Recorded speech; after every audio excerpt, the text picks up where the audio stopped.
Halo dok.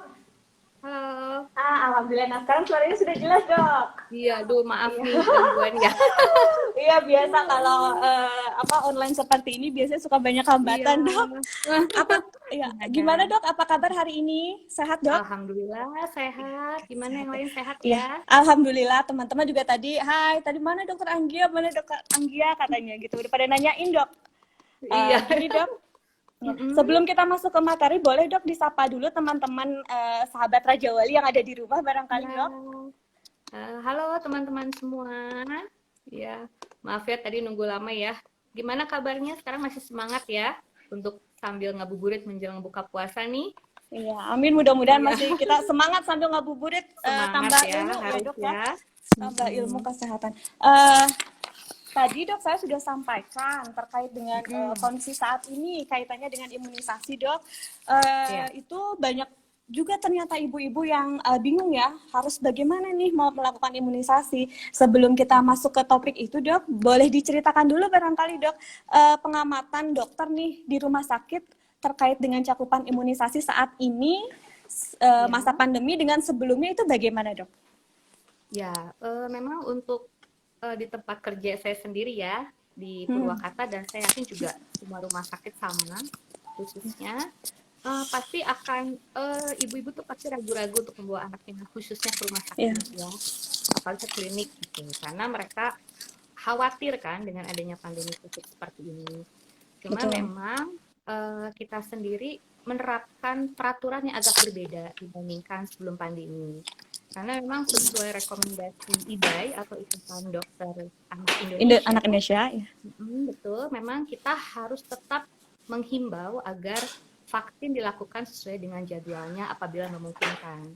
Tapi Betul. apabila memang misalnya kita tinggal di zona merah yang memang penambahan kurva kasus COVID-19 ini sangat pesat, mungkin bisa penundaan vaksin 2 minggu sampai 1 bulan masih bisa Ya. ditoleransi. Jadi untuk Hmm. sampai saat ini terlihat ada sedikit penurunan gitu ya dok ya untuk cakupan Ya, imunisasi. betul. Ya, di rumah sakit. Oke. Berpengaruh Eh, sekali ya. Berpengaruh ya sangat signifikan perbedaan antara pandemi Hmm. dengan sebelum pandemi ya dok ya. Iya, Kemudian dok boleh betul. dijelaskan gak nih ke sahabat Raja Wali yang ada di rumah barangkali teman-teman lupa lagi seberapa penting sih imunisasi pada masa COVID-19 pandemi COVID-19 ini, juga jenis imunisasi apa saja sih dok yang sebetulnya tetap harus diberikan kepada Ya. anak-anak kita usia rentang wajib Hmm. imunisasi. Ya. Ya, memang kita memang harus mengetahui dulu, mungkin kita recall mengenai konsep vaksinasi itu sendiri. Dimana Betul. kalau misalnya vaksinasi itu kita memberikan antigen atau kekebalan ke dalam tubuh seorang anak, Mhm. sehingga penyakit-penyakit yang bisa dicegah dengan imunisasi itu bisa kita atasin. Jangan Ya, sampai nanti akan timbul wabah sakit yang baru karena anak-anak betul. kita tidak divaksin ya. Betul, Dan betul. memang untuk vaksin itu sendiri kita memang punya vaksin dan anjuran pemerintah dan vaksin wajib. Dan Wajib tapi ya. memang kita anggap semuanya itu wajib gitu untuk saat ini. Dan untuk mungkin nanti akan dibahas oleh Ibu Lia ya mengenai vaksin dasar kan itu memang yang 5 Betul. basic vaksin dasar. 5 Kalau basic. untuk di rumah sakit itu sendiri yang bisa dilakukan di rumah sakit dan dokter spesialis anak itu biasanya pertama yang kita bisa lakukan mulai usia 2 bulan, yang pertama adalah vaksin rotavirus ya, itu Rotavirus, maksudnya betul. vaksin anjuran. Di mana rotavirus itu sendiri memang kita yang biasa kita pakai adalah yang monovalen, jadi hanya diberikan Monovalent. selama 2 kali dan Betul, dosis betul. awal dengan lebih dari 14 minggu, lebih dari 6 hari. 14 Ya, minggu 6 hari itu dosis pertama. Dan dosis dosis pertama ya. kedua itu jangan lebih dari 24 minggu atau 6 bulan. Ya, 6 Nah, bulan. sementara kalau untuk pneumokokus itu sendiri, itu juga masuk vaksin anjuran, itu biasanya vaksin untuk mencegah infeksi saluran telinga tengah dan radang selaput otak yang disebabkan oleh pneumokokus. Itu Ya, juga betul. sama dilakukan usia 2 bulan, 4 bulan, 6 bulan, dan di booster usia 15 bulan. Nanti di booster. Dan masih banyak vaksin lainnya, influenza misalnya, dan Betul. itu bisa dilakukan mulai usia 6 bulan ke atas, dan kita ulang setiap tahun kalau vaksin influenza Ada ini. lagi tambahan ya, terus harus diberikan lagi ya dok ya. Ada Betul, jadwalnya dan ya. kemudian juga di atas tahun kita bisa lakukan vaksin varicella atau vaksin Varicella cacar. betul. Ya, itu Nah, adalah jenis kemudian juga vaksin-vaksin tambahan barangkali ya dok ya yang bisa betul, ya diberikan vaksin gitu. tambahan. Iya, dan Jadi kalau memang melihat masih banyak lagi. seberapa pentingnya, berarti vaksin itu atau imunisasi itu memang tetap penting meskipun dalam kondisi masa pandemi seperti ini ya dok ya. Betul, karena memang Betul. pada prinsipnya kalau vaksin itu kan kita memberikan antigen atau kekebalan untuk penyakit-penyakit tertentu yang bisa disembuhkan oleh vaksin atau bisa dicegah. Betul, Gitu. betul. Jadi walaupun dalam masa pandemi seperti ini, walaupun misalnya nanti terlambat lebih dari 1 bulan, kita Ya, anjurkan orang tua untuk menghubungi dokter anak untuk melengkapi sesuai dengan jadwal yang tertinggal yang seperti seharusnya, apa. iya betul dok ya. Betul. Oke, dilihat tadi ternyata meskipun ini kita sedang pandemi, tetap penting. Terus tadi juga sudah dijelaskan beberapa vaksin yang anjurannya ya dok ya. Kemudian kalau Iya. dilihat dari rumah sakit itu sendiri dok, apakah memang ada perbedaan alur gitu dok, pemberian imunisasi sebelum dan setelah gitu. Kalau dulu kan kalau saya pas nganter ponakan gitu ya dok ke rumah sakit paling tunggu habis gitu langsung ke ruang dokter anak gitu ya langsung diberikan. Nah kalau sekarang masa pandemi seperti ini seperti apa sih pelayanan di rumah sakitnya dok? Ya.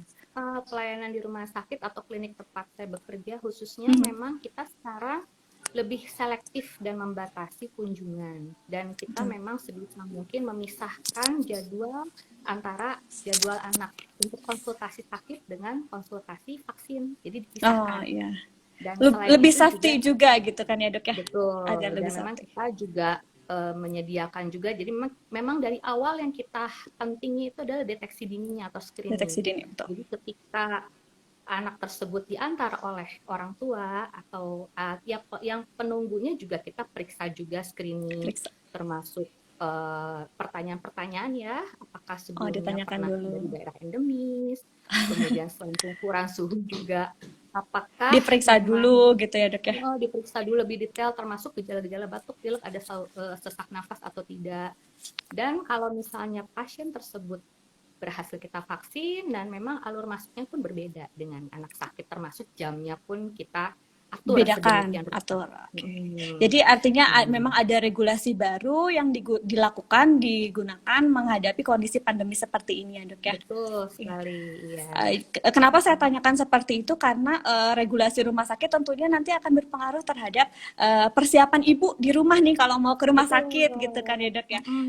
Adapun persiapan yang bisa dilakukan si ibu nih dok sama bayinya kalau mau vaksin misalkan dekatnya ke rumah sakit itu harus apa dulu nih dok? Ya, memang Dipersiapkannya. yang pertama kita pastikan anak yang divaksin tersebut dalam keadaan sehat. Betul. Nah, selain itu juga tidak hanya anaknya, tapi yang mengantarnya pun tidak boleh yang Tidak boleh maksudnya harus sakit dalam ya. keadaan sehat, betul. Ya. Dan memang untuk setiap kunjungan ke klinik atau rumah sakit, walaupun mengantar anak, termasuk apalagi khususnya yang vaksin ya, dan betul. kita juga kan prinsip physical distancing itu harus tetap berjalan. Jadi penunggu harus menggunakan masker, kemudian juga di jarak di ruang tunggu juga tidak boleh berdesak-desakan dan kita atur untuk jarak setiap penunggu itu 1-2 meter. Jadi ya, memang dalam sehari memang kuotanya berbeda. Oh dibatasi, maksudnya tidak sebanyak sebelumnya gitu ya dok ya. Betul Jadi sekali. kalau disampaikan ke teman-teman yang ada di rumah nih dok, berarti ya paling tidak menggunakan masker ya dok. Ada lagi nggak selain yang lainnya, selain masker itu? Misalkan, atau bayinya juga apa ya bayinya? Biasanya persiapannya bagaimana kalau bayi mau dibawa ke rumah sakit dok? Nah, selain harus sehat tadi. Nah, selain harus sehat juga memang kita pastikan memang yang paling penting higienitas ya. Jadi memang cuci tangan dan sebagainya ya. Nah, dan ya memang kita lebih tekankan untuk bayi-bayi yang melaksanakan vaksin dasar di bawah 1 tahun misalnya ya, itu kan kita orang tua itu memang benar-benar kita jaga jangan sampai yang nganter juga sakit. Sakit ya betul. Betul. Jadi ada batasan nggak dok? Ada batasan nggak yang nganter itu baiknya berapa orang nih dok? Biasanya kan ayah, ibu, anaknya ikut. Nah kalau sekarang anjurannya berapa dok? Biasanya sih kalau untuk yang ideal kita batasi hanya 1 orang saja untuk masuk 1 orang. Betul ya. Jadi untuk meminimalisir. Betul. Jadi memang jelas ada perbedaan dibandingkan dengan sebelum pandemi. Sebelumnya. Gitu ya Bu. Oke dok, menarik ini sambil saya baca komentar juga nih dari teman-teman semua nih dok. Boleh saya sambil bacakan pertanyaan dari teman-teman ya dok? Boleh, ada ya. yang bertanya ini dari Intan. Wow, stiker. Dokter, apakah sampai sejauh ini ada anak-anak yang terkena COVID dan apa gejala pada anak? Ini kaitannya dengan COVID sebetulnya ya, tapi nggak apa-apa lah. Kalau Iya. dokter berkenan boleh menjawab, Dok. Apakah Mm-mm. ada anak yang terkena COVID-19 dan gejala pada anaknya apa? Mm-mm. Silakan, Dok. Ya. Mm-mm. Jadi memang kalau untuk gejala pada anak ini, memang kita berpatokan terhadap gejala-gejala yang umum terjadi. Misalnya pertama ada gejala demam, gitu kan ya. Jadi Ya, biasanya betul. kalau pada anak ini sama seperti gejala bronkopneumonia pada umumnya atau sesak nafas. Sesak Jadi napas, Dok. awalnya batuk pilek, terus kemudian beberapa hari kemudian susul dengan sesak nafas. Dan ketika kita lakukan pemeriksaan, biasanya dari hasil ronsennya juga menyokong ke arah bronkopneumonia. Dan Betul, memang betul. sebelum kita lakukan pemeriksaan yang detail, contohnya misalnya seperti swab test, kita Swab test masih ya. menggolongkan pasien tersebut sebagai PDP ya. Tapi kalau misalnya pasien tersebut belum pasti, tapi memang sudah ada kontak dengan salah satu anggota keluarga atau kontak dengan yang memang terpapar oleh COVID-19 ini, kita COVID-19. sebutnya memang ODP. ODP, Gitu. betul. Jadi memang kita memang harus melalui pemeriksaan yang detail dulu, baru Yes. kita memutuskan bahwa pasien tersebut mengalami Terdam. COVID atau tidak. Terinfeksi atau tidak ya, Dok ya? Ya, baik, Ya. baik, Dok. Mudah-mudahan bisa dipahami ya tadi oleh teman kita yang bertanya. Kemudian ini ada lagi pertanyaan, Dok. Assalamualaikum, Dok. Di masa pandemi ini, saya sebagai orang tua was-was cemas karena akan memberikan vaksin untuk anak saya ke fasilitas kesehatan. Apakah sudah ada drive-thru untuk vaksin gitu, Dok? Sepengetahuan dokter, ada nggak sih yang jadi kayak udah kayak makanan juga nih, vaksin Drive-thru ada ya. tidak ya Ya drive-thru? mungkin saya sih berharapnya mungkin ke depan akan dilaksanakan seperti itu. Hanya saja mungkin untuk sampai saat ini di Bandung belum ada. Belum ada Tapi ya, Dok memang ya? untuk alternatifnya adalah mungkin bisa jadi di masing-masing rumah sakit setahu saya mungkin ada beberapa teknik yang khusus. Misalnya contohnya pendaftaran lewat online dulu, kemudian Betul. janjian sama dokternya, dan memang diusahakan orang tua pasien tuh membawa anaknya tepat waktu, karena pasti Tepat mungkin waktu. akan dilanjutkan dengan pemeriksaan pasien sakit dan seperti itu. Betul.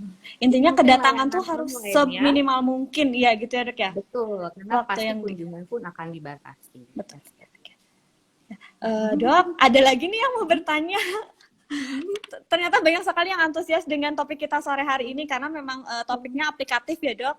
Ada dari Bella 26, akun Bella 26. Assalamualaikum, Dok, izin bertanya. Pada masa pandemi ini pastinya banyak yang menunda nih untuk imunisasi karena beberapa alasan. Nah, apa sih, Dok, dampak bagi si anak jika imunisasinya itu ditunda atau tidak dilakukan? Dampak untuk anak itu sendiri seperti apa, Dok? Pada prinsipnya kalau untuk vaksin-vaksin sendiri lebih baik terlambat daripada tidak sama sekali. Ya, Karena memang prinsipnya untuk itu ya. secara imunitas mungkin memang tidak seoptimal ketika tepat waktu. Tapi apabila dalam kondisi khusus, misalnya pada kondisi seperti ini yang tidak bisa kita prediksi kapan berakhirnya, atau misal kondisi anak sakit, toh kalaupun divaksin juga imunitas khawatirnya tidak seoptimal. Betul. Tidak akan optimal kan ya. Jadi memang lebih baik kalaupun misalnya sudah aman walaupun lebih dari 1 bulan, ya kita lengkapi aja daripada Lengkapi ya. tidak sama sekali. Karena tadi Betul. saya perhatikan ada waktu deadline gitu ya, Dok, masih ada waktu toleransi gitu yang masih bisa dilakukan. Vaksin-vaksin Kalau tertentu memang ada yang ada yang waktu ketika ya. terlambat, oh ini tidak perlu lagi. Oh, gitu. iya. Contohnya kayak rotavirus udah di Ya, atas 8 pentavirus bulan, biasanya kita tidak anjurkan lagi. Tidak anjurkan lagi. Tapi untuk yang bisa tadi boleh langsung sesegera mungkin. Gitu ya, Dok. Langsung sesegera mungkin. Ada lagi, Dok, pertanyaan dari akun Okti Susanti. Sore, Dok, sampai kapankah batas waktu boleh ditunda dalam kondisi pandemik ini? Maksudnya batas waktu imunisasi mungkin ya, ini kurang jelas juga nih. Sampai kapankah batas waktu imunisasi boleh ditunda dalam kondisi pandemik ini, Dok? Pandemi ini ya. Iya, jadi sampai memang kapan? Sesuai dengan anjuran dari IDAI sih memang 2 minggu sampai 1 bulan. 2 minggu Ya, sampai kita satu ambil. bulan. Betul, ya. Jadi memang itu masih bisa dalam batas toleransi. Tapi kalaupun misalnya lebih dari itu, memang baiknya memang ibu-ibu menghubungi dokter anaknya masing-masing untuk Mhm. menyusun kembali jadwal yang terlambatnya. Ya betul. Jadi dilihat juga berdasarkan kondisi anak ya, Dok ya. Betul, Kondisi iya. anak yang mana ini. Mm-mm. Lalu ada lagi nih, Dok. Eh, dari akun Susi 1717. Dok, imunisasi dasar lengkap sampai campak akan tetapi di saat pandemi ini bagaimana sih?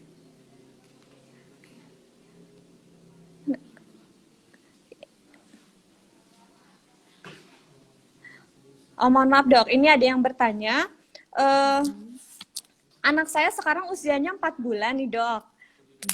Rencananya besok atau lusa mau imunisasi. Tapi pada saat usia 3 bulan, saya nggak datang ke Vaskes karena lagi wabah itu yang rame-rame kenaikan signifikan COVID. Hmm. Lusa itu anak saya akan disuntik berapa kali, Dok? Gitu katanya, Dok. Jadi Mungkin ibunya takut anaknya disuntik berkali-kali lusa, Dok. Kalau jadi ke ya, Vaskes. jadi memang yang terpenting ketika eh, masuk ke imunisasi terlambat karena suatu dan lain hal, jangan lupa bawa KMS-nya atau buku Iya, betul. imunisasi. Betul, Nah, betul. karena kalau misalnya buku vaksin tidak dibawa, kita tidak punya patokan nih. Yang terakhir dilakukan kan vaksin apa? Betul, betul. Misalnya usia 3 bulan, mungkin prediksi saya DPT mungkin ya, atau Betul, DPT. pentabio plus Pentavir. polio. Misalnya pada saat usia 4 bulan harusnya pentabio plus pentabio 3 plus polio 4 yang dilakukan. Tapi pentabio 2-nya belum. Pada Betul. saat 4 bulan, usia 4 bulan ya kita lengkapi dulu yang keduanya. Betul. Selang Jadi sebulan nggak kemudian baru langsung yang kan, ketiga. Dok? Betul, Nggak karena langsung, pasti ya. ya pasti dimanapun kita harus menelusuri nih yang terlambat apa sesuai KMS anak. Oke, Gitu. betul. Jadi untuk Ibu Nina nggak usah khawatir nih Bu, kalau lusa mau ke Vaskes boleh datang saja. Nanti akan disesuaikan dengan kebutuhan anak sudah dapat imunisasi mana dulu gitu ya, Dok ya. Betul sekali. Kemudian, Dok, satu lagi ya, Dok, berhubung waktu kita juga terbatas, ada yang bertanya dari Sarah MNH. Pertanyaannya, apakah ada langkah dan cara terbaik supaya pelaksanaan imunisasi tetap berjalan agar menghindari kontak yang berlebihan? Apakah ada langkah dan cara terbaiknya seperti apa gitu, Dok? Ya, memang untuk dalam kondisi seperti ini ya seperti yang tadi kita sarankan di tiap rumah sakit kan kita punya pendaftaran khusus vaksin dulu. Betul. Dan kemudian kita memilih hari mungkin di mana kunjungan tidak terlalu padat. Tidak terlalu ramai dan ya. tidak terlalu ramai. Dan memang sih yang paling penting pada saat anak kita akan divaksin, kita pastikan kondisi kita fit dan anak kita fit. Gitu. Dan yang penting itu gunakan masker, kemudian ikuti alur prosedurnya, dan ketika pada saat sampai di ruang tunggu, misalnya ya jarak 1-2 meter antar pengunjung ya. Kemudian kita juga jangan anak kan biasanya suka lari-lari ya ketika betul, lagi nah itu nunggu nggak bisa diam. Nah, dan kita pastikan itu seminimal mungkin juga. Tapi kalaupun misalnya karena kita tetap khawatir penundaan 2 minggu sampai 1 bulan pun masih bisa ditoleransi. Yang penting kita komunikasi terus sama dokternya untuk melengkapi vaksin setelah pandemi ini selesai. Ya, baik. Intinya persiapan di rumah barangkali ya, Dok ya, sebelum datang ke rumah sakit itu harus dilakukan tadi. Kemudian pada saat di rumah sakit seminimal mungkin waktu yang digunakan di rumah sakit gitu ya, Dok. Prinsip-prinsip physical distancing itu harus tetap diperhatikan supaya kita bisa menghindari penularan atau menularkan kepada orang lain barangkali gitu ya, Dok ya. Ini terakhir, Dok, ada yang bertanya ini kayaknya penting banget nih. Setelah imunisasi kan biasanya ada efek samping nih, Dok. Beberapa jenis imunisasi ada efek samping. Nah, ini bagaimana cara kita menentukan efek samping ini adalah efek samping dari imunisasi bukan karena terinfeksi COVID-19 gitu, Dok. Jadi takutnya malah was-was ibunya, wah ini anaknya habis diimunisasi kok begini gitu. Iya, betul. Jadi memang kita harus mengetahui dulu untuk efek samping vaksin yang umum itu ada efek samping lokal dan efek samping sistemik. Pada umumnya ini kalau misalnya efek samping lokal, misalnya ringan itu, misalnya setelah divaksin akan timbul merah di tempat suntikan, bengkak, dan itu hilang dalam beberapa hari. Biasanya maksimal sekitar 3 Sendirinya hari. ya dok ya, akan hilang Betul, sendirinya. cukup dikompres saja, biasanya kompres hangat ya. Ya, Nah, baik. kalau misalnya efek samping sistemik yang umum, ya ini memang di luar yang berat, mungkin nanti akan saya bahas sekilas ya.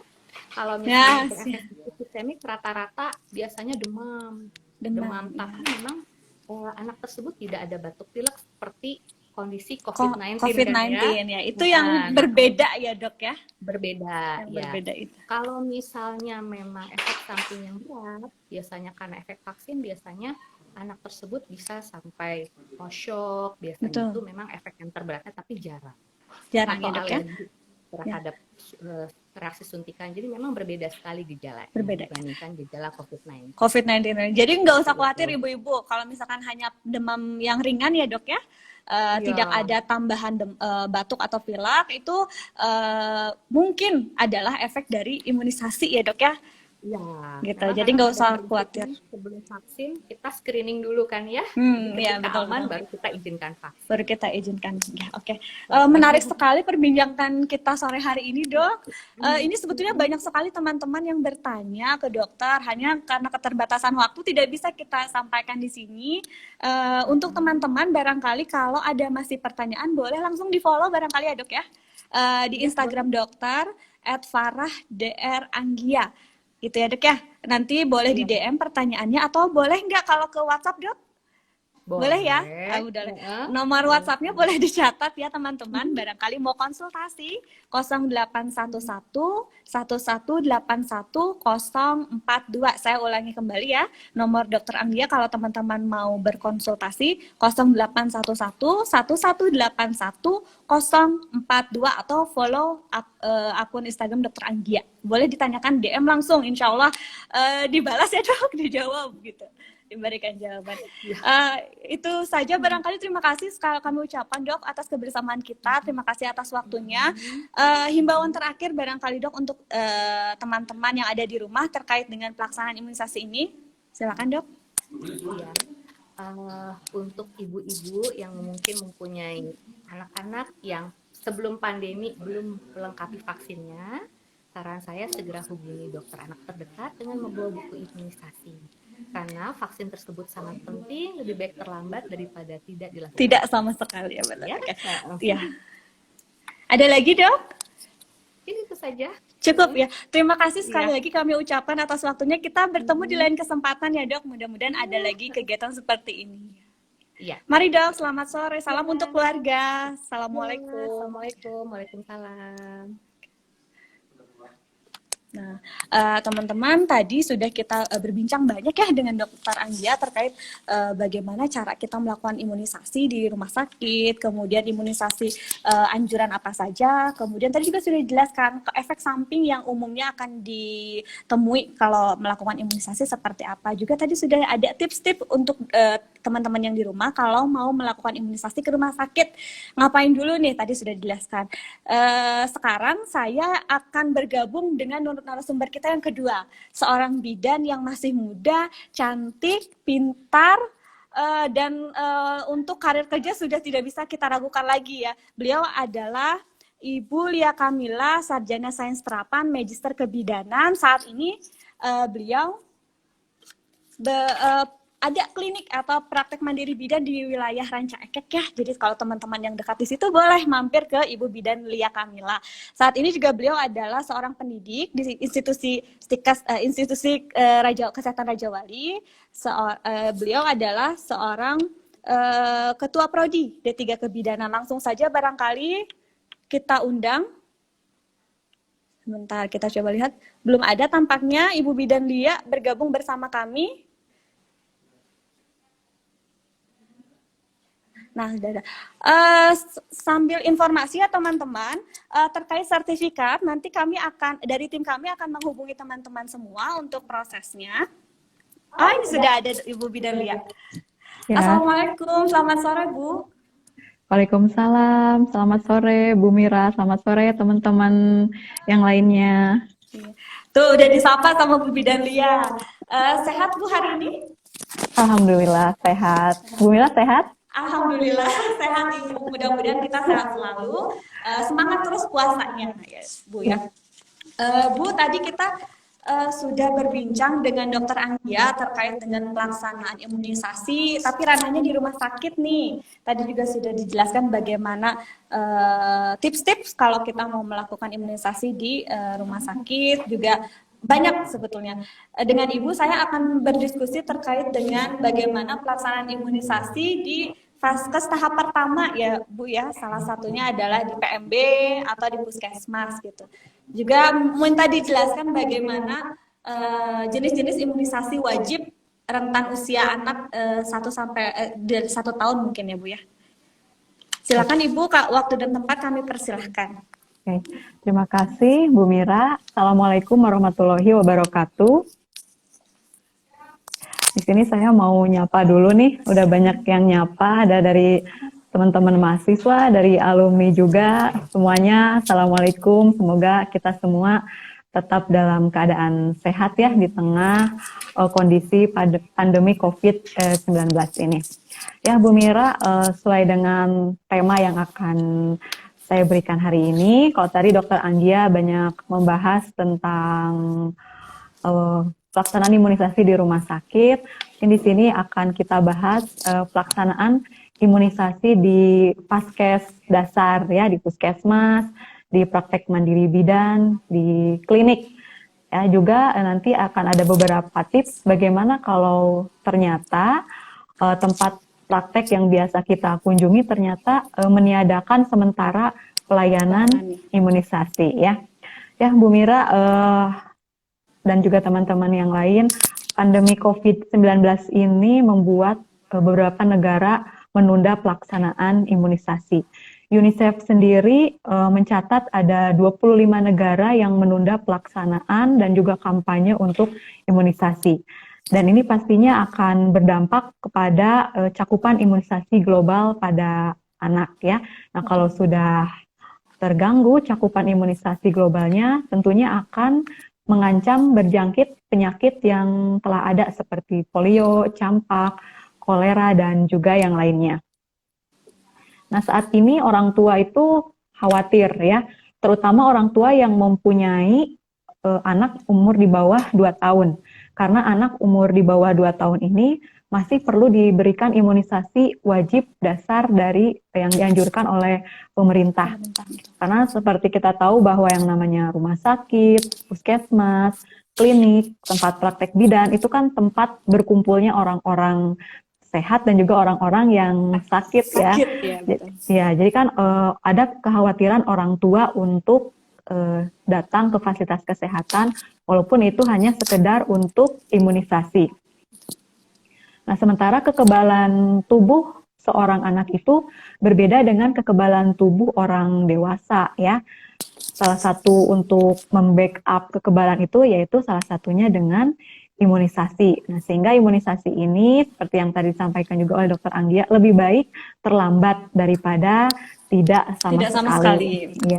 Dan kalaupun ada imunisasi yang tertunda, ya, itu harus secepatnya diberikan atau dikejar. Nah, untuk jenis-jenis imunisasi yang bisa diberikan untuk anak umur di bawah 2 tahun, seperti yang kita tahu ada vaksin BCG, polio, DPT, hepatitis B, HIV, campak atau yang sekarang sudah menjadi MR ya, tetap harus dilaksanakan sesuai jadwal. Dan kalaupun ditundanya itu 2 minggu sampai 1 bulan dari jadwal yang sudah ditentukan. Ya, jadi intinya imunisasi ini tetap harus diupayakan diberikan lengkap sesuai dengan usia dan jadwalnya mengikuti panduan dan rekomendasi yang berlaku baik itu dari Kementerian Kesehatan maupun dari Ikatan Dokter Anak Indonesia. Betul. Nah, walaupun kita semua tahu bahwa yang namanya imunisasi itu tetap harus diberikan, hanya banyak kendala yang dihadapi gitu ya. Antara lain tadi ya beberapa teman yang praktek mungkin ada yang menyampaikan vaksinnya kosong, katanya tadi ada Betul, beberapa iya. yang berkomentar bagaimana kalau ternyata vaksinnya kosong ya. Memang ada beberapa kekosongan vaksin, khususnya vaksin-vaksin impor, karena kan ada beberapa negara yang menerapkan Lockdown ya. lockdown ya.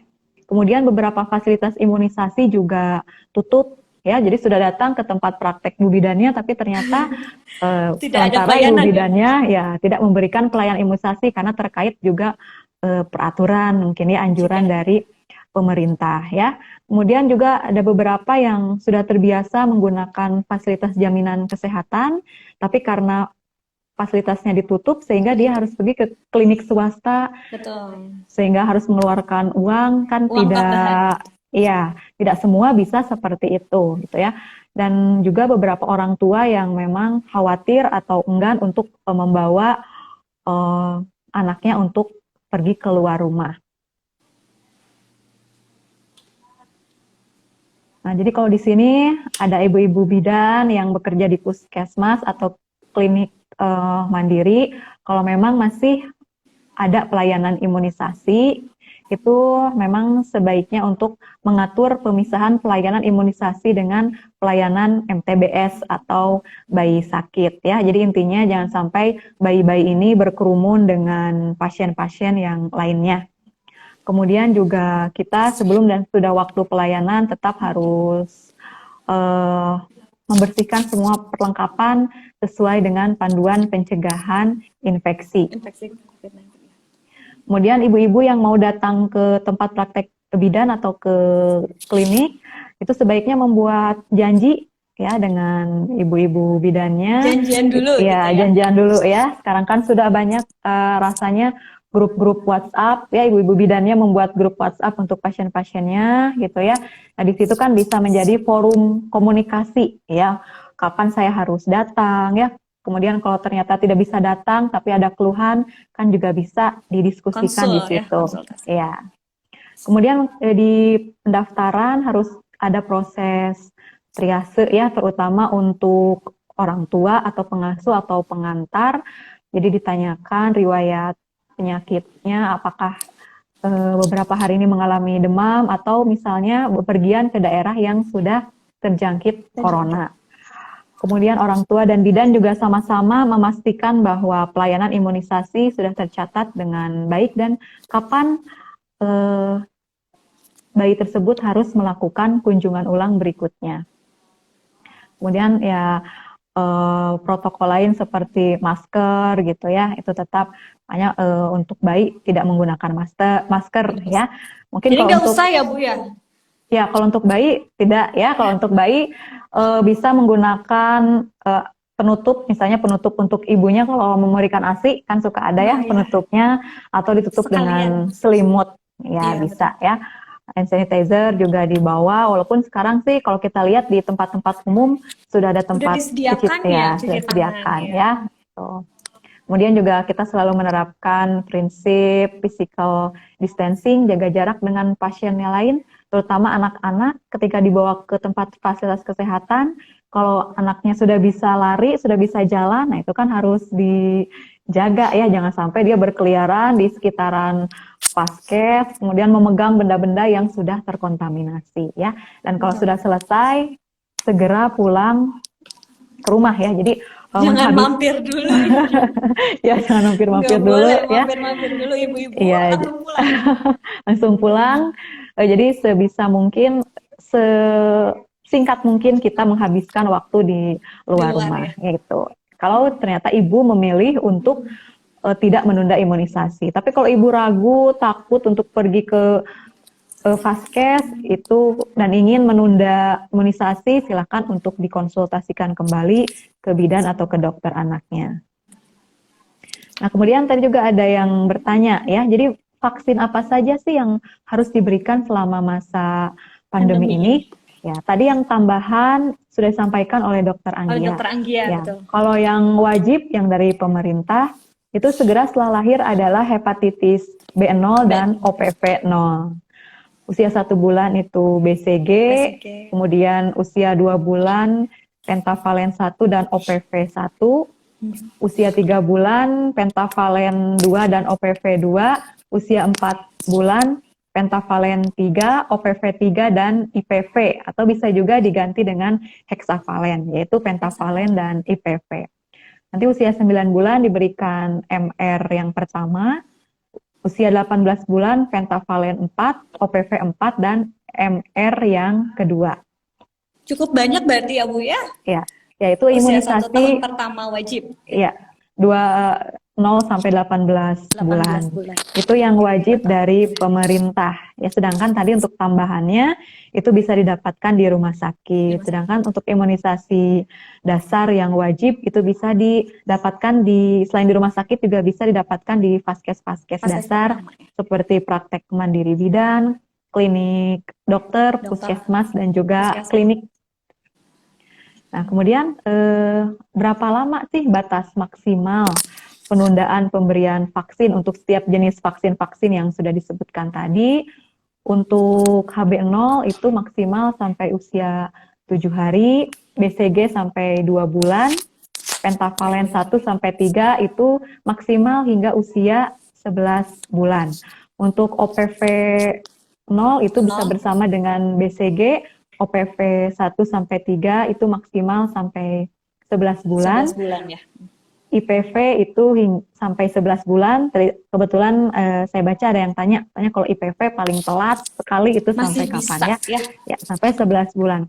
Masih MR1 itu MR1 11 bulan. Untuk pentavalen 4 itu maksimal 24 bulan. Untuk OPV 4 maksimal sampai 24 bulan dan MR2 maksimal hingga 24 bulan ya. Sebenarnya jadwal-jadwal tadi juga bisa kita lihat di buku KIA nah, ya. Ya, betul. Untuk lebih memudahkan teman-teman yang awam mungkin ya Bu ya.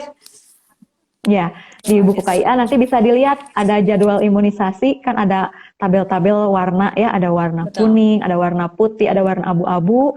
Itu menandakan kapan waktu yang tepat, kapan waktu untuk mengejar bagi yang terlambat, dan kapan waktu yang memang sudah tidak diperkenankan lagi. Iya, itu sudah tidak efektif lagi.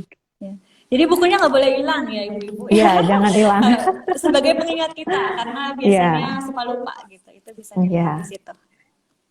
Nah, kemudian ada lagi yang bertanya, nah bagaimana kalau ternyata pada saat jadwal imunisasi anak saya sakit dan berbarengan dengan kondisi pandemi COVID-19 ini. Jadi tidak bisa dilaksanakan gitu ya? Ya, jadi kalau anak sakit seharusnya imunisasi, tapi dalam masa COVID-19 ini seharusnya anak dan orang tua mengisolasi diri secara mandiri dulu di rumah, apalagi kalau ada gejala-gejala seperti batuk, pilek, demam, apalagi kalau demamnya sudah berlangsung lebih dari 3 hari, disertai sesak napas, itu sebaiknya segera ke rumah sakit rujukan untuk pemeriksaan lebih lengkap. Lebih lengkap nih. Nah, kemudian selain untuk imunisasi gitu ya, kapan lagi sih kita boleh pergi gitu ya dalam kondisi darurat? Saya harus membawa anak saya ke paskes ya. Di antaranya kalau anak ibu-ibu mengalami diare dan muntah terus-menerus, sesak napas, tidak mau makan dan minum sampai lemas, perdarahan banyak, kemudian kemerahan di seluruh tubuh, kejang, penurunan kesadaran, lemas, serta imunisasi dasar yang sudah ditunda 2 minggu sampai 1 bulan, itu merupakan kondisi-kondisi di mana kita harus segera membawa bayi dan balita ya ke fasilitas kesehatan itu. Nah, kemudian sekarang bagaimana nih kalau tadi ya yang banyak terjadi di masyarakat adalah ibunya sih mau untuk pergi mengimunisasikan anaknya, tapi masalahnya tadi ketika sudah sampai ke klinik bidannya ternyata ya karena berbenturan dengan peraturan pemerintah ya harus ditunda dulu. Seperti tadi ada yang berkomentar katanya anjurannya hanya boleh HB 0 gitu ya, sementara ibunya sih mau ya. Artinya kan kita harus ada satu upaya lain gitu ya untuk menjaga kekebalan tubuh, menjaga daya tahan tubuh anak selama pandemi jika terpaksa imunisasi harus ini ditunda, ya. ditunda gitu ya. Kalau yang pertama tipsnya, kalau anaknya sudah makan itu berikan lebih banyak buah dan sayur ya. Nah, Sayur. kenapa buah dan sayur? Karena dalam buah dan sayur itu kan ada yang namanya karoten ya. Nah, dia mengandung fitonutrien yang dapat meningkatkan produksi sel darah putih dan interferon tubuh yang bisa melawan infeksi. Infeksi. Jadi imunitasnya lebih bagus gitu ya Bu ya? Iya.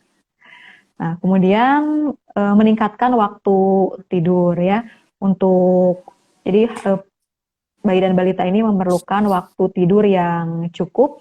Untuk bayi itu kurang lebih 16 jam per hari, balita 11 sampai 14 jam, sedangkan untuk anak dan prasekolah itu 10 sampai 13 jam. Akan tetapi bukan karena tadi harus meningkatkan waktu tidur, kemudian dibiarkan tidur terus, enggak ya? juga ya. Enggak ya, jadi kalau yang masih diberikan ASI itu tetap harus dibangunkan saat jadwalnya pemberian Sesuai jadwal ASI. ASI. Ya, sesuai jadwal ASI. Ya, jadi ASI diberikan sampai umur 2 tahun karena kita tahu ASI banyak mengandung antibodi. Antibodi bisa mencegah beberapa penyakit ya seperti infeksi telinga, alergi, diare, pneumonia dan juga penyakit-penyakit yang lainnya sehingga sebisa mungkin bayi 0 sampai 2 tahun ini diberi ASI sesering mungkin. Kemudian tips yang selanjutnya olahraga ya bersama keluarga. Jadi kalau bayi olahraganya seperti apa tuh Bu? Ya bisa baby gym, pijat bayi ya. Iya, betul, pijat Jadi bayi. yang penting bayi ini beraktivitas, bayi balita ini ya. Jadi orang tua harus memberikan contoh atau teladan. Bisa juga seperti bermain bersama seperti itu ya. Kemudian ajari anak rutin untuk cuci tangan. Pastikan anak-anak sering mencuci tangan dengan air dan sabun, terutama ketika mereka sudah sebelum dan sesudah makan, kemudian ketika sesudah bermain, apalagi ketika mereka sudah memegang benda-benda seperti mainan seperti itu. Cuci tangan ya. Kemudian nih yang paling penting juga hindari paparan asap rokok ya. Betul. Jadi karena kan asap rokok itu mengandung bahan-bahan kimia berbahaya ya. Anak-anak itu lebih rentan daripada orang dewasa. Kenapa? Betul. Ya, karena kan anak-anak bernafas lebih cepat daripada orang dewasa. Khususnya bayi kan pernapasannya lebih cepat daripada orang dewasa ya. Kemudian sistem detoksifikasinya alami anak juga kurang berkembang sehingga bisa meningkatkan infeksi. Betul. Jadi zat-zat rokok yang bahayanya itu mungkin lebih mudah tertinggal di organ paru gitu ya Bu ya? Iya, karena kan nanti si anak ini jadi perokok pasif ya, jadi lebih berbahaya. Kemudian boleh juga diberikan suplemen dan peningkat imun ya. Pilih suplemen yang memang mengandung vitamin, mineral dan juga zat-zat lain yang memang dibutuhkan untuk meningkatkan daya tahan tubuh. Seperti itu Bu Mira. Iya, menarik sekali penjelasan yang sudah disampaikan oleh Bu Bidan Lia ini ya teman-teman. Tadi sudah dijelaskan ternyata tetap sama saja ya Bu, imunisasi dasar yang wajib itu hukumnya tetap harus diberikan kepada anak, walaupun jika ada kondisi-kondisi tertentu boleh ditunda hanya jika memungkinkan sesegera mungkin gitu ya Bu ya. Kemudian ini kita barangkali bisa langsung lihat pertanyaan dari teman-teman ya Bu ya. Ada banyak sekali pertanyaan yang sudah masuk. Saya coba bertanya mulai dari nih. Ada yang bertanya tadi jenis, izin bertanya Bu, dari Rizka Dania. Izin bertanya Bu, buah dan sayur jenis apa saja sih yang bisa kita gunakan untuk meningkatkan imunitas bayi, balita, dan anak prasekolah? Kalau misalkan tadi nggak bisa imunisasi, berarti kan harus diperbaiki, maksudnya dijaga imunitasnya. Nah, buah sayur apa jenis yang bisa kita gunakan gitu Bu? Ya, untuk jenis kita nanti harus sesuaikan dengan umur gitu ya. Kita lihat umurnya berapa, misalnya umur 6 bulan, kan diperkenalkan dulu misalnya dengan sayur-sayuran seperti mulai dari wortel, Betul. bayam, buah dengan buah pisang, alpukat gitu ya. Sebenarnya semua sayuran itu baik ya, tapi tadi harus diberikan sesuai dengan umur anak Usia. ya, usia anak, terutama dari segi tekstur dan pengolahannya. Seperti Ya. itu Bu Mira ya. Jadi disiapkan dulu gitu ya Bu ya. Jangan tiba-tiba masih kecil dia dikasih yang kasar gitu ya Bu ya. Nanti dia belum Ya, cukup mampu untuk mencerna gitu ya. Jadi prinsipnya kalau buah tadi Rizkia, buah dan sayur boleh apa saja, hanya yang butuh diperhatikan adalah tadi proses pengolahan dan cara pembuatannya barangkali ya. Kemudian Bu, ada lagi nih Bu yang bertanya dari Robi. Ruby ya? Ruby. Assalamualaikum, saya Ruby Gani Agustin. Izin bertanya Bu, dampak apa yang dialami bayi bila terlambat imunisasi? Mungkin imunisasi wajib ya Bu ya. Dan pada saat pandemi hilang, apakah vaksin diberikan secara bersamaan atau nanti diberikannya berjangka gitu? ya. Baik, jadi apa sih bahayanya kalau sekarang anak saya misalnya ditunda imunisasinya Betul. gitu ya? Kalau masih dalam batas waktu yang direkomendasikan IDAI, tadi 2 minggu sampai 1 bulan, maka penundaan pemberian vaksin itu tidak menjadi masalah ya. Tapi kalau imunisasi dasar ini diberikan melewati batas maksimal pemberian, maka nanti si bayi akan punya resiko terjangkit penyakit lain yang malah lebih ganas daripada COVID-19 ini ya. Dan hal ini bisa berpotensi membuat wabah baru karena penyakit lain itu kan mudah menjangkit anak-anak ya. Dan penyakit-penyakit berat tersebut juga berpotensi membuat anak menderita cacat atau yang paling fatal adalah kematian ya. Jadi perlu ditekankan bahwa pemberian vaksin ini sebaiknya tidak dilewatkan begitu saja. Kemudian tadi kalau misalnya ternyata pandemi ini sudah berakhir, ya. Amin ya, mudah-mudahan segera mungkin. Ya, amin. Tapi ternyata misalnya anak saya yang belum itu ada 3 vaksin lagi. Betul. Nah, apakah diberikannya secara bersamaan dalam satu waktu? Itu tentu tidak gitu ya. Pasti akan diberikan bertahap sesuai dengan mana dulu nih yang ketinggalan. Misalnya yang ketinggalan adalah IPV dan campak. Nah, berarti kan kita akan berikan dulu IPV-nya baru campak ya.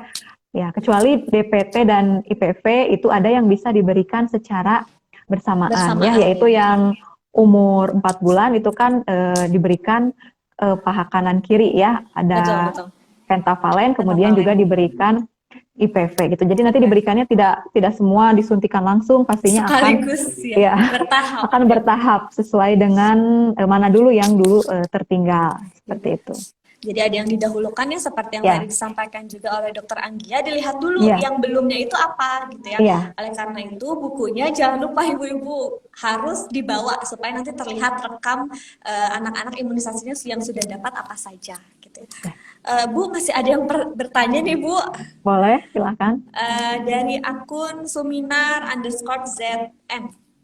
Mau bertanya, kemarin ada PX saya yang bertanya, ada pasien saya yang bertanya kalau bayinya itu menuju usia 9 bulan tetap ada imunisasi yang kelewat yaitu IPV. Nah, imunisasi mana dulu nih Bu yang harus diberikan? Ini mirip-mirip yang tadi ya Bu pertanyaannya. Ya, sama artinya jawabannya. Jadi kita berikan dulu sesuai umur ya. Jadi mana dulu yang tertinggal itu dikejar dulu, baru diberikan vaksin yang selanjutnya ya. Jadi sama jawabannya seperti yang tadi kurang ya. Lebih sama. Tadi ya dilihat dulu ibu-ibu. Jadi kuncinya adalah rekam dokumentasi imunisasi buku KIA. Anak-anak, jadi jangan sampai hilang supaya nanti kalau ada yang lupa bisa dilihat yang kurangnya mana gitu. Lalu ada lagi yang bertanya, saya baca yang di komentar dari akun Sri PMB. Bu, untuk pelayanan imunisasi, ada yang kebijakannya nakes yang berkunjung ke rumah pasiennya. Itu efektif nggak sih? Jadi si bidannya barangkali ya ke rumah pasien gitu. Efektif nggak? Cara seperti itu. Ya, Tadi juga kan ini sempat ditanyakan di sesi pertama ya, apakah Betul. sekarang imunisasi sudah ada yang drive-thru? Drive-thru ya. Ya, untuk di Bandung sendiri kan memang belum ada gitu ya. Sebetulnya kan tujuan penundaan imunisasi ini adalah menghindari kontak langsung antara bayi dengan Pasien lainnya ya. pasien-pasien yang lainnya gitu ya. Nah, kalau ditanya efektif atau tidak, misalnya tenaga kesehatannya yang keliling tadi, ya kembali lagi ke tenaganya kesehatannya itu sendiri gitu ya. Dia kan berkeliling ke rumah-rumah, artinya kan dia kontak dengan beberapa masyarakat ya gitu. Jadi lebih efektif sih datang ke fasilitas kesehatan ya, karena tadi kan beberapa imunisasi ada yang menimbulkan efek samping gitu ya, dan beberapa obat untuk penanganan efek samping itu kan adanya di vaskes atau di klinik gitu ya, tidak mungkin nanti kita bawa semua peralatan ke rumah gitu ya. Juga nanti barangkali kalau ke klinik ada janji dulu ya tadi seperti yang Ibu sampaikan, janjian dulu dengan bidan atau ininya. Masih ada pertanyaan lagi? Nah, ada dari akun Diana Sultanah 09. Assalamualaikum Bu, izin bertanya, ada pasien imunisasi BCG sampai batas pemberiannya 2 bulan, sedangkan pasien datang usianya 3 bulan. Seharusnya tes mantok terlebih dahulu, sedangkan sekarang suasana lagi pandemi gini nih Bu. Gimana ya? Ya, baik, memang betul ya, kalau lebih dari 2 bulan, kita kan harus tes dulu gitu ya. Nah, masalahnya sekarang mau tesnya itu harus pergi kemana gitu ya. Bingung juga. Ya, sebetulnya beberapa rumah sakit masih ada yang menerima tes laboratorium ya, yang ditunda hanya di beberapa puskesmas ya. Artinya kalau memang puskesmas tidak menyediakan layanannya saat ini, kalau memang BCG itu memang perlu diberikan saat itu, lebih baik ya mencari alternatif klinik yang memang masih menyediakan gitu, pelayanan laboratorium gitu. Jadi diusahakan cari dulu kalau misalkan puskesmas tertentu yang biasa teman-teman tadi Bu Diana ya yang bertanya, ternyata puskesmasnya tidak menyediakan fasilitas itu. Nah, cari dulu fasilitas lain barangkali masih ada gitu ya Bu ya. Itu barangkali Bu pertanyaannya masih banyak sebetulnya, namun sayang sekali waktu kita terbatas sore hari ini. Boleh saya ini kan barangkali Bu kalau ada teman-teman yang ingin bertanya boleh di follow barangkali Instagramnya Ibu ya. Iya. Mungkin ini terakhir Bu Mira ya. Intinya karena imunisasi itu adalah hak anak, gitu, maka kita harus memastikan bahwa anak tersebut memperoleh haknya gitu ya. Masalah sekarang ditunda ya bukan berarti tidak diberikan, tetap nanti akan kita kejar pada saat situasi sudah memungkinkan gitu ya. Dan bagi yang masih ingin bertanya ya karena keterbatasan waktu, mungkin tadi boleh disampaikan, bisa di follow atau lewat DM di Instagramnya. Oke, jadi gitu ya teman-teman. Barangkali kalau teman-teman masih ada yang mau ditanyakan, boleh langsung follow Instagram Ibu Bidan Lia Kamila @liakamila gitu ya. @liakamila, nanti boleh DM pertanyaannya apa, nanti akan beliau sampaikan jawabannya. Mau konsultasi kesehatan atau pendidikan terkait dengan Institut Kesehatan Raja Wali, boleh ya Bu ya? Boleh banget ya. Ya itu barangkali Ibu, terima kasih banyak atas waktu yang sudah diluangkan bersama kami memberikan informasi terkait dengan bagaimana pemberian imunisasi di masa COVID-19 ini. Mudah-mudahan ada waktu bisa bergabung kembali ya Bu ya. Oh ya, makasih Bu Mira. Ya, sama-sama. Mari Bu. Yo, Assalamualaikum. Waalaikumsalam warahmatullahi wabarakatuh. Ya itu tadi teman-teman kita sudah bergabung berbicara banyak ya terkait dengan imunisasi. Rasanya saya merasa banyak sekali informasi yang kita dapatkan, terutama aplikasinya ketika kita akan mendapatkan melakukan imunisasi ya. Dokter Anggia tadi sudah menjelaskan bagaimana kita caranya kalau mau melakukan imunisasi di vaskes tingkat rumah sakit dan klinik juga ya. Bu Bidan Lia juga tadi sudah sampaikan beberapa tips terkait dengan kalau kita harus menunda nih imunisasi. Ada beberapa yang bisa kita lakukan untuk tetap menstabilkan imunitas atau kekebalan anak ya. Salah satunya tadi kalau teman-teman menyimak bisa melalui makanan ya, nutrisi, kemudian mengatur pola tidur si bayi, lalu juga kita bisa mengatur exercise atau olahraga ringan. Prinsipnya adalah baik ada aktivitas dan tetap diberikan ASI sesuai dengan kebutuhan gitu ya.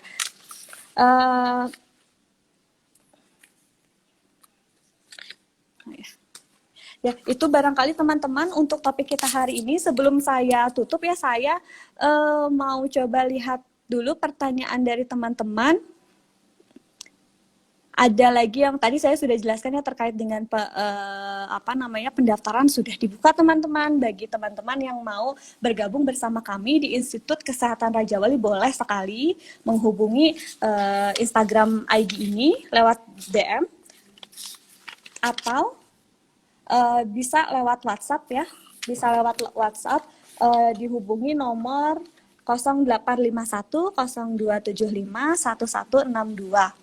Kemudian kalau ada teman yang mau bergabung juga bersama kami dalam donasi, boleh tadi ke rekening BRI atas nama Deta Kusuma, nomornya 0675 0101 45 65 50 gitu ya. Ini juga ada yang bertanya terkait prodi D3 Kebidanan ya. Jadi D3 teman-teman yang mau bergabung bersama kami, misalkan sekarang sulit kan ya cari informasi, harus stay at home, kita di rumah. Nah, boleh informasinya tadi ditanyakan ke PMB yang nomor tadi yang sudah saya sampaikan, atau untuk D3 ini kalau ada banyak sekali yang bertanya bedanya D3 dan S1 apa. Nah, untuk D3 sebetulnya ini bisa disesuaikan dengan kebutuhan teman-teman. Kalau teman-teman yang ingin langsung bekerja dalam waktu 3 tahun masa perkuliahan, itu bisa barangkali memilih D3. Karena untuk D3 masa lama studinya itu selama 3 tahun atau 6 semester ya. Kemudian juga untuk keunggulan di Institut Kesehatan Raja Wali ini, kami sudah bekerja sama dengan berbagai macam fasilitas pelayanan kesehatan, rumah sakit kota dan Kabupaten Bandung, kemudian rumah sakit yang ada di Cianjur, kota Kabupaten Sukabumi, juga puskesmas dan dinas kesehatan yang tadi saya sebutkan gitu ya. Kemudian kami dalam hal pembelajaran sudah dilengkapi dengan berbagai macam laboratorium ya teman-teman. Jadi kalau mau praktik nggak usah khawatir, ada semua. Labnya lengkap dengan konsep mini hospital. Jadi kita akan lebih mudah kalau kita mau melakukan praktik ya. Kemudian juga untuk sekarang kan ada banyak sekali perubahannya di ini kebidanan, salah satunya kewajiban untuk uji kompetensi bidan. Nah, di Institut Kesehatan Raja Wali nggak usah khawatir, kami sudah mempunyai lab komputer sendiri. Jadi untuk latihan tryout internal itu bisa kita lakukan langsung di Institut Kesehatan Raja Wali langsung kami gitu ya. Kemudian tampaknya masih ada ya waktu sedikit lagi teman-teman waktunya. Jadi kalau masih ada yang mau ditanyakan terkait misalkan keuangan, atau tadi ada yang bertanya ini keuangannya bagaimana, barangkali teman-teman boleh tanyakan lebih jelas ya.